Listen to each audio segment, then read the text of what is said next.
കള്ളം പറഞ്ഞുവെന്ന് ധ്വനി വരുന്ന ഹൈക്കോടതി പരാമർശത്തിന്റെ പേരിൽ മുഖ്യമന്ത്രി കെ കരുണാകരന്റെ രാജി ആവശ്യപ്പെട്ട നാടാണ് കേരളം.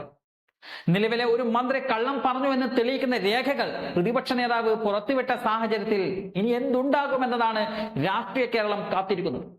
ഒയാസിസ് കമ്പനി മാത്രമാണ് മദ്യനിർമ്മാണ യൂണിറ്റ് സ്ഥാപിക്കാൻ അപേക്ഷ നൽകിയത് എന്ന മന്ത്രി എം പി രാജേഷിന്റെ പ്രസ്താവന കള്ളമാണെന്ന് തെളിയിക്കുന്ന രേഖയാണ് പ്രതിപക്ഷ നേതാവ് വി ഡി സതീശൻ കഴിഞ്ഞ ദിവസം പുറത്തുവിട്ടത്. ഒയാസിസ് കമ്പനി അപേക്ഷ നൽകുകയായിരുന്നില്ല, മറിച്ച് സർക്കാർ അവരെ ക്ഷണിച്ചു കൊണ്ടുവരികയായിരുന്നു എന്നതാണ് ഇപ്പോൾ വ്യക്തമാവുന്നത്. അടിയന്തരാവസ്ഥക്കാലത്ത് രാജന്റെ തിരോധാനവുമായി ബന്ധപ്പെട്ട കേസിന്റെ വിധിന്യായത്തിലാണ് കെ കരുണാകരനെതിരെ പരാമർശമുണ്ടായത്.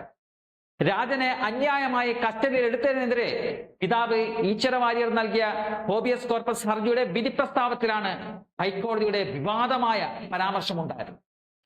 കരുണാകരൻ നൽകിയ എതിർ സത്യവാങ്മൂലത്തിൽ വാദി ഉന്നയിച്ച ആരോപണത്തിന് നേരായ മറുപടിയല്ല ആഭ്യന്തരമന്ത്രി നൽകിയത് എന്ന് പറയേണ്ടി വന്നതിൽ ഞങ്ങൾ ഖേദിക്കുന്നുവെന്ന പരാമർശത്തിന്റെ പേരിലാണ് കെ കരുണാകരൻ മുഖ്യമന്ത്രി സ്ഥാനം അന്ന് രാജിവെച്ചത്.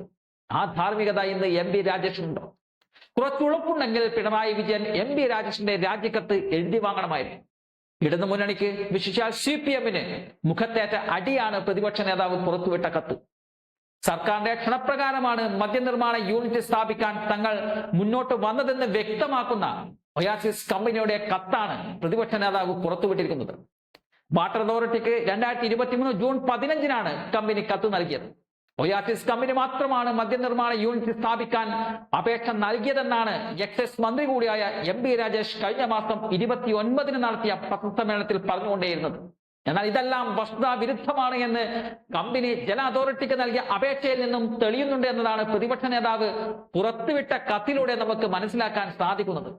ഈ രേഖ പുറത്തു വന്നതോടെ മന്ത്രി കള്ളം പറഞ്ഞു എന്ന് തെളിഞ്ഞതായി വി ഡി സതീശൻ പറയുന്നുണ്ട്. അങ്ങനെയെങ്കിൽ ജനങ്ങളെ കബളിപ്പിക്കാൻ കള്ളം പറഞ്ഞ മന്ത്രിക്ക് ഇനി ഒരു നിമിഷം ആ സ്ഥാനത്ത് കടിച്ചു തൂങ്ങിയിരിക്കാൻ അർഹതയുണ്ടോ എന്നുള്ള ചോദ്യമാണ് മലയാളി സമൂഹം ഇപ്പോൾ ചോദിക്കുന്നത്.